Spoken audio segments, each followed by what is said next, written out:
It is mentioned in that Upanishad, Gaura Sarvatma Mahapurusho Mahatma Mahayogi Trigunathito Sattvaguno Bhakti Loko Karishyati.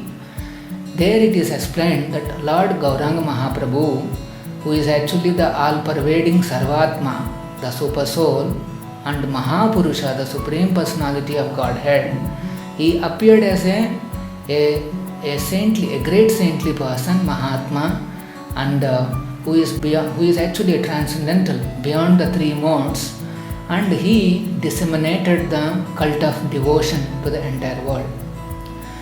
And there are many other evidences from various Vedic scriptures like Upanishads. It is mentioned in Shetashvatar Upanishad and Mundaka Upanishad, and also from Srimad Bhagavatam, which is considered to be the ripened fruit of the Vedic wisdom. There are references not only of the Lord's name as Gauranga, but also there are references for his place of appearance, his mother's name, and also the purpose of his appearance. If you look at some of the Vedic literature like Krishna Yamala Tantra, which is actually a Vaishnava Tantra, it is mentioned that Punyakshetre Navadvipe Bhavishyami Sachi Sutaha.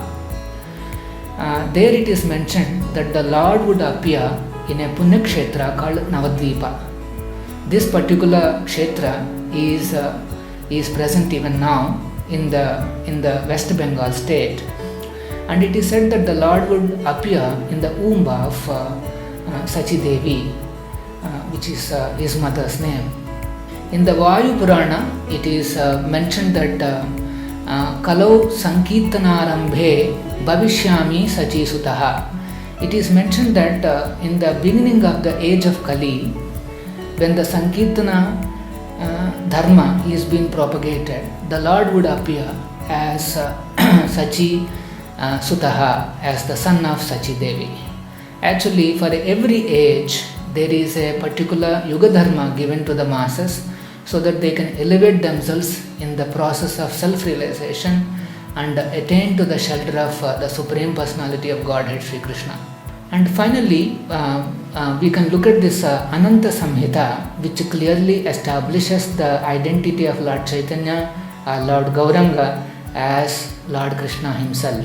It says, Ye eva Bhagavan Krishno Radhika Priyavallabha Shrishti Adhav Jagannadho Gaura Asin Maheshwari. This verse is actually addressed to Maheshwari, and it is mentioned that Bhagavan Krishna, the Supreme Lord, Supreme Personality of Godhead Sri Krishna, who is actually Radhika Priyavallabha, is a life of Srimati Radharani. He will appear as Gaura in this age of Kali. So all these Vedic references and the experiences of the Acharyas conclusively establishes that Sri Chaitanya Mahaprabhu or Gauranga Mahaprabhu is directly the Supreme Personality of Godhead, Sri Krishna himself appeared in the beginning of this age in order to establish the Yoga Dharma, which is to chant this Hare Krishna Mahamantra as a Sankirtana. Sri Chaitanya Mahaprabhu ki jai.